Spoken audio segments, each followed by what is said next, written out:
Well, hello and welcome to another entry in Kalkine Media's popular InvestNest webinar series. This particular entry is titled Insights from 3 ASX Precious and Battery Metal Players. My name is James Preston. I'm a news anchor with Kalkine TV, and I'll be your moderator for today's event.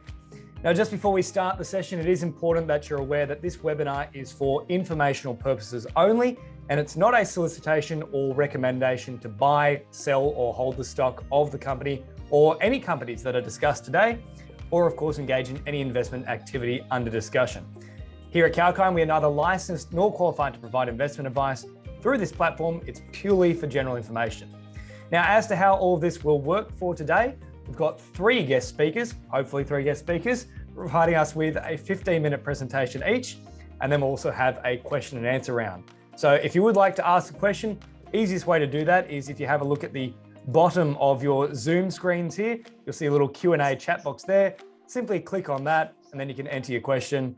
And off the back of that, we'll be able to read out some selected questions and pose them to our experts as we unfold the presentations itself.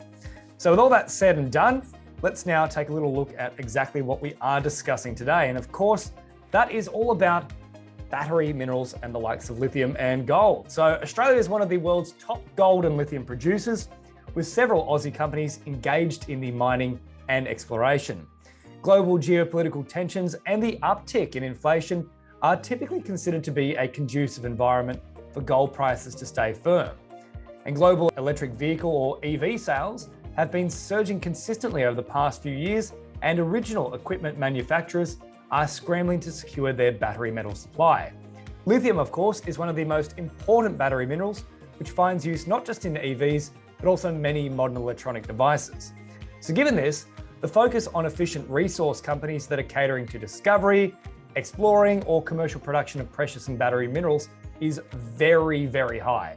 And today, Chairman of Vertex Minerals, Mr. Roger Jackson, is a geologist with strong knowledge of gold exploration and mining, and Roger has given more than 30 years to the mining industry, playing multiple roles, be it as a mine operator, services contractor, or as an explorer. And during his career, he has developed several mining and ore processing operations here in Australia and also abroad. He holds a science degree with a major in geology and geophysics, a diploma in financial management, as well as a diploma in education. In other words, he's a whole lot smarter than I am, and we're going to get some great insights from him and his company. So without further ado, I'll turn it over to the head of Vertex Minerals. Roger Jackson, if you could please now share your screen. The virtual floor is yours. Thanks, James. And thank you for inviting me onto this forum. It's a great forum, and I'd love to share the Vertex story with your audience. What is Vertex? Well, we're an aspiring gold miner. We do have a gold mine and gold plant as our flagship project, but that's not all we have, and I'll discuss what we've got in our portfolio throughout this presentation. Look, it's interesting, as you said, James, we're in a bit of a change of mode at the moment. I noticed just before I come on air now that we've had a kick in the gold price, the US gold price, and look, you know, we're in certainly a perfect environment at the moment for gold to be on everyone's radar. And you know, we are going to work towards being produced, but we've probably got a lot of blue sky there that will interest your audience today. So to your audience, please give that a read. ASX code's VTX. We are a very tight, small company. We only listed in late January this year, so we're very young. We've got less than 49 million shares on issue, and there are some performance and option rights there. And we have a very low market capitalisation, in fact, very low considering the resource that we have, and share price as of yesterday was about 12 cents. So, you know, it's a very small EV, and you know, to have it for your audience. Anyway, so we've got myself as chairman, and my background, as James said, in mining, exploration, and operations. And we've got technical director Tully Richards, who's familiar with the particular area that we're working in Lachlan Fold Belt, New South Wales. Great geologist and a very good explorer. And non-executive director, but nonetheless very hands-on gentleman, Declan Fransman, who's a mine engineer and been again in mining and developing mining operations in Australia and all around the world. We are a team. We're also been good mates. We've known each other for years. We know how to work together, and we are all hands-on. And we're moving this project towards production. We have a clear strategy, and for Hill End, which is our flagship project in New South Wales, is to get it into production with our surface, probably lower grade mineralisation, but we do have very high grade large systems at Hill End, and we're preparing ourselves to explore for those. We also have a potential battery metals tenement in Western Australia at Taylor's Rock, just in and around Norseman, and it's been drilled in previous times for nickel, and there is some evidence that we might have some lithium there.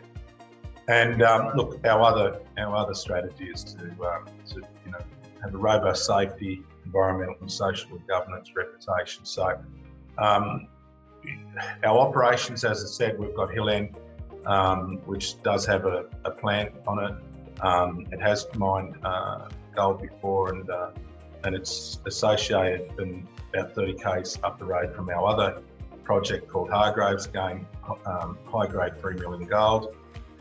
And then, as I said, the Taylor's Rock, gold, iron, nickel, and maybe potentially other metals, and Pride of View, which is a gold mine. But principally we're a gold miner, potential gold miner, and definitely a gold explorer. So Hill End project, you'll see on that map there, sits amongst some of the larger gold deposits in Australia, particularly Cadia is probably one of the largest gold mines in Australia, but there's a number of other very good quality large gold deposits within that region. We're somewhat different in the sense that Hill End is an anticline, and we've got reef gold. It's extremely high grade, or it historically has been extremely high grade. It's been about 1.8 million ounces mined previously. We now have 34 kilometres of tenements tied up, and we've picked up some of those over the last few months along that Hill End anticline, and we're sort of pleased to say that we're drilling at the moment there, and we're trying to increase our resources. In particular, the Red Hill project on that Hill End anticline, we have 80,000 ounces there at 1.7 grams at the moment, but that certainly will increase following out this drilling campaign that we're doing at the moment, and that will be one of the first cabs off the rank to start feeding the plant, and followed by potentially Hargreaves, which we've got a resource there of 2.3 million tonnes at 2.38 grams for 177,000 ounces. So we'll have a satellite plant fed by Hargreaves and all these Hill End tenements or projects that we have. As I said, there's 34 kilometres of strike. There's hundreds, if not thousands, or wouldn't be thousands, but certainly a number of workings all the way along that 30 odd kilometres of strike. Most of those have only been mined to the water table, so circa 40, 50 metres deep, and there's really been no real modern drilling program or exploration program across most of that deposit. And we're going through that through a lot of data that is there at the moment, but more importantly, we do have the rods spinning at the moment. We're drilling Red Hill, where we're doing a bit of Hargreaves, and we've got these other deposits called Mare's Nest and Crinsalford Hill, highly prospective, but they will be aiming to be drilled over the next 12 months. This slide just gives an indication of sort of the high grade that we're talking about. You can see the picture on the top right-hand corner. That's from underground at Hillgrove. It's extremely high grade. The Hawkins Hill area, which was sort of some 400 or 500 metres long, had a numerous amount of miners working on there. It wasn't one mine alone. Produced 435,000 ounces at a grade of 309 grams per tonne, and not too much of depth, only 105 metres. There was a number of other probably examples I can give there, but you can read those. If you sort of put that in perspective, you can see where there's been a bit of reef gold. The Holderman nugget, it's called, but probably not really a nugget, it's just a chunk of reef, is the largest specimen or chunk of gold, if you like, ever to be extracted from a gold mine in the world. So pretty impressive at 260 odd kilograms. So, and that you can see where it's come from. You can see where previous mining and those pink the triangles there are high grade drilling hits. We've got an idea that there's a plunging component to the high grade, and we are only scratching the surface. Eland is uniquely, and I say uniquely because there's not a lot of them around, a gravity recoverable deposit. In previous work, the test or bulk sample production that they had there, towards the end they were looking at 95% recovery by gravity. So, and that's whether it's in the oxide or in the fresh zone. So it's quite unique in that sense. As I said, we do have a plant there, and we hope to kick it into gear once we get a bit of critical mass of feed for it. And as I said, we also have a strategy to look at that really high grade stuff, and it will be there. This is a big system. So when I talk about looking for that high grade system, we do have some models that we've been working up. Got some great consultants, and I guess even ourselves, we've put a bit of effort into this. There's some very good similarities to what we see down in Victoria with these high grade shoots and reefs that sort of align along indicator reverse faults and cut across the folds within the anticline. And you can sort of see those similarities in that cartoon there. But and again, these are all high grade deposits. And in the previous slide, we show this plunging system, and that's what we'll be targeting in the future. Just at one area, and unfortunately, a lot of the gold hits and numbers that we have, I can't release because of they haven't been released before and the way they were drilled, etc. But these are serious numbers that have come out of here in the past, and as probably the past production at 309 grams per tonne, that would probably best indicate, we reflect on it probably more than drilling the sections. We do know that these are stacked, so we've sort of looked at the area only down to about 150 metres in the past. And the Red Hill deposit that I talked about that we're drilling at the moment, we do have a resource around. It's only shallow, being drilled as a shallow deposit at the moment. But what we do know is that these things are stacked and plunging to the north. So these things will be repetitious, and we'll be able to look at these going forward after we sort of work on the shallow material or the shallow deposits first. As I said to you before, most of this 30 kilometre strike has only been mined down to 40 or 50 metres. It's quite amazing that we do have a strategy, as I said, and we want to be environmentally responsible going forward with what we're doing. We can do that because of the nature of the deposit, but we're going to try to move to production with Red Hill and Mare's Nest and Hargreaves and Prince Alfred Hill. They're all near surface, and Prince Alfred actually sits on an ML. So all this augurs well towards to our production aspirations. And look, we are going to drill and explore these high grade, reefs that we feel that exist there. That does take time and takes work. So So keep an eye on our announcements as we move forward and see how this story evolves. It's quite exciting.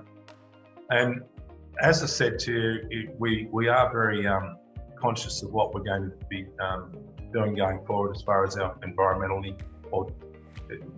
and sustainable mining. And we can do that because we're gravity recovered gold, and that means it's low capex and low opex to operate. That means that we don't need a lot of power to grind. So grinding is around 200 micron. We do have potential renewable energy to drive the plant and our power needs. The tails are basically benign, they're sand, so that's a great story. We don't use much water, it's all reusable because it's gravity.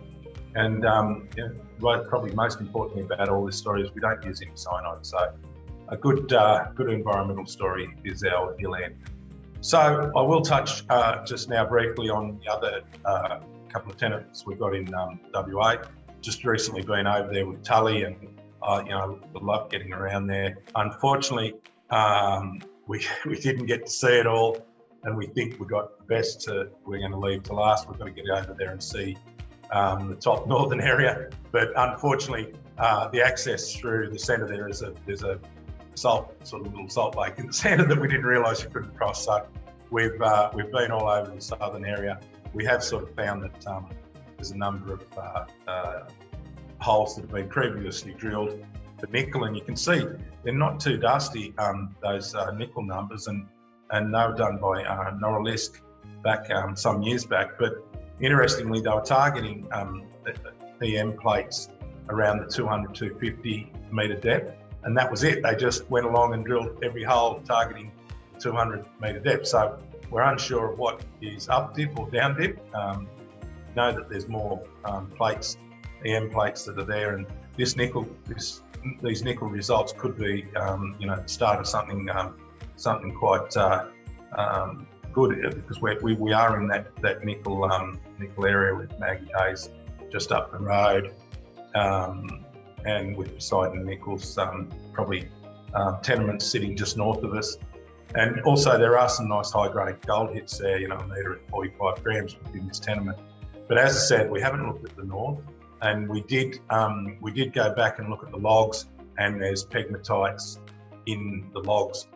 We haven't been able to assess whether there's anything in them, and please don't jump to conclusions here. But we'll check it out, and we'll certainly announce it if we do get some lithium hits in there. But it's more likely to be prospective up to the north area, just under that E63 area there, because just down to the left of it, where you're seeing that green and blue, that's the Metcalfe deposit there. So anyway, definitely worth a look at. You can see that we've put it in perspective there in the next slide with what else sits around us, and there's some we're in good company in that area. It's 100% owned by us, that project, and within the Lake Johnson area, and we'll do some work on it. Early days, there's been nothing done since Norilisk did that drilling, so keep an eye on that space. Anyway, yeah, I've talked about potential lithium, but look, we won't go there. See the slide, and that's the Vertex story. We're very excited to present this because I think it's stuff that people need to put their eyes on, and keep a lookout to the future announcements. We're doing good things. So just at the end here, I just do have a JORC compliant minerals resource statement, because that's what you've got to do. And thank you very much for listening in to the Vertex story. Thanks, James. Roger, thank you very much for that really insightful presentation, mate. It's pretty exciting times, I'd have to say, for Vertex. What do you think is going to be the big focal point for you over the next 12 months? Look, getting some feed for that plant, building upon the resources we have. We do have another resource on the reward area that's being worked on at the moment, and keep an eye on that. That'll be announced in the next probably 2 to 3 weeks. But certainly building up the inventory, getting the permitting and the, as I said, we've got the plant, but we do have to, there is another step back into production, and particularly for Red Hill, we've got to go through that phase. But you know, within that period, we want to build up a good inventory of reasonably high grade gold to feed the mine, and get ourselves into a good cash flow position. No, I think it's all sounding pretty good for you guys, and fingers crossed that you can get exactly where you need to be in 12 months' time from now. And we'll come forward with a few questions after we get through these other presentations. We have had a few that have come through in little private messages. So, mate, I'm sure you'll have plenty more work to do before this particular webinar is over. But thank you so much for the presentation. Cheers, mate. Roger, I'll throw a question over to you. I know you might be a little bit sore and sorry at the moment, but obviously, there's a lot of motivating factors for you outside of the company. That's been proven by your recent work with charities. Do you think the space that we're heading into now, where there is a lot of focus on EV growth and obviously the more sustainable approach to energy, is this something that you believe probably should have happened maybe a bit sooner? Is it a real opportunity now for mining companies? Oh, look, you know, I guess we're all seeing that maybe we're slow on the take up of this, but it definitely does look like you know, there's a lot of potential going forward for all those miners that are in that space. We all know we're going to EVs, and one of the amazing parts is that the products that use lithium batteries or batteries, everything from drills now to you know, to jackhammers.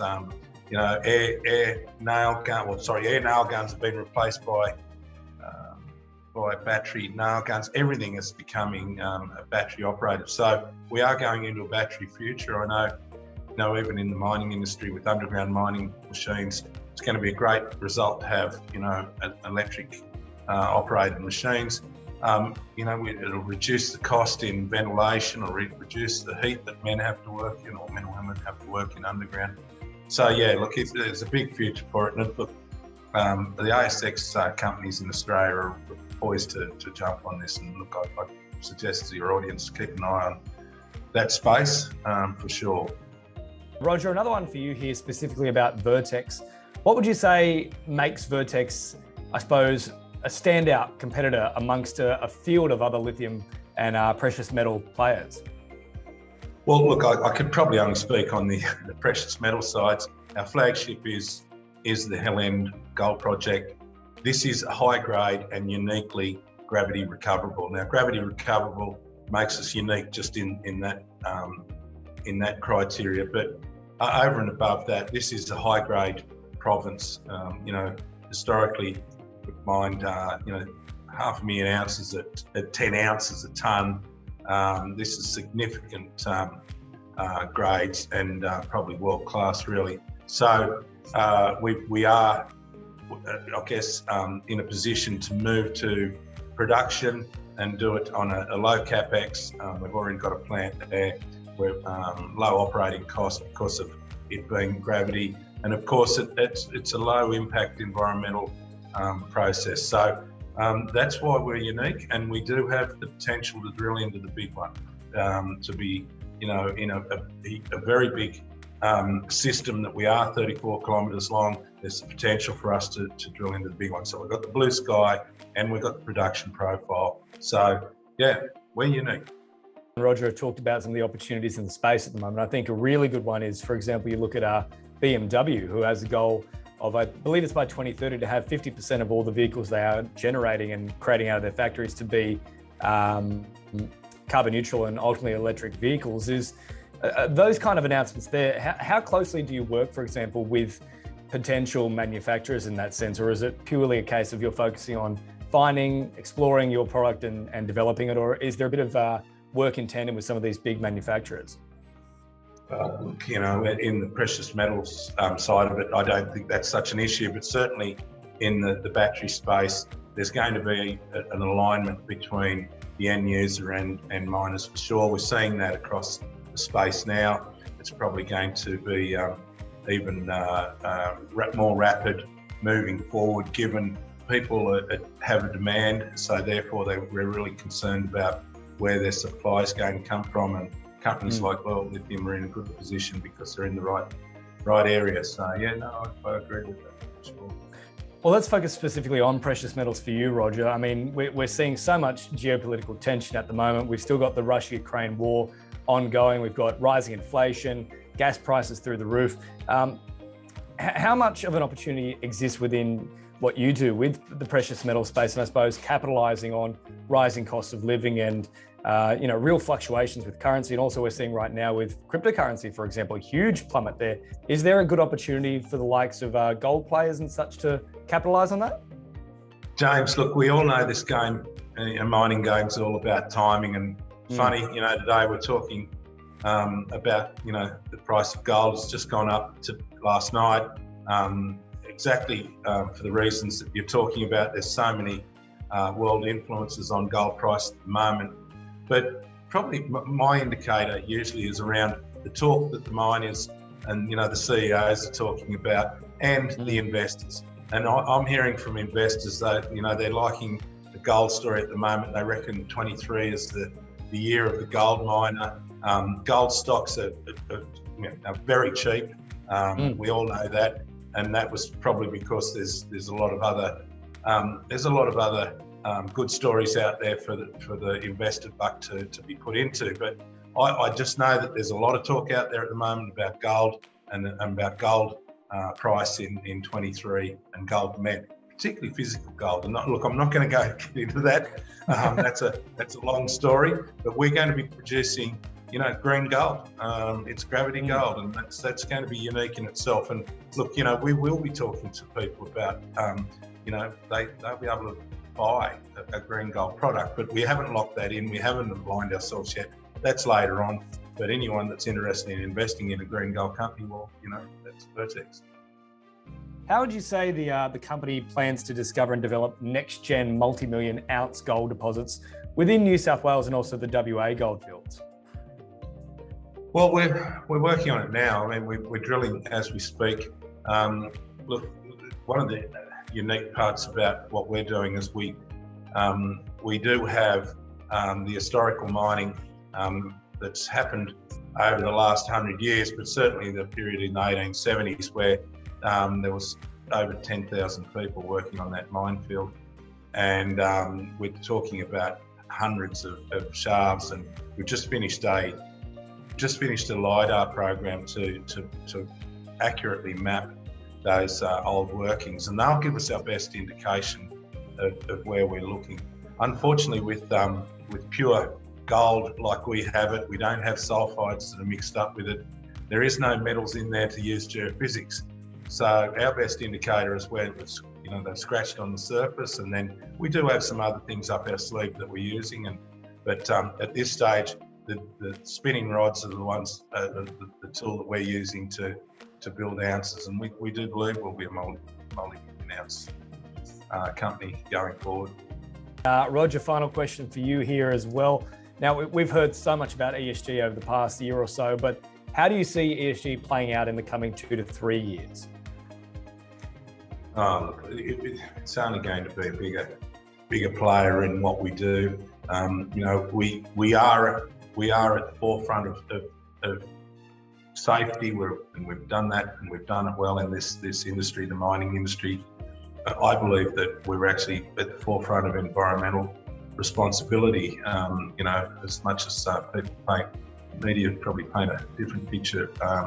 I know most of the people I deal with, the geologists, mining people, are very conscious of what we do, and we do it, and particularly strains, we do it at world's best practice. So ESG is going to be a big component, and along the way, I guess investors are going to be focused along that line. So therefore, without investors, companies are not about. So if it's investor focused, I'm sure that miners will also align themselves with ESG.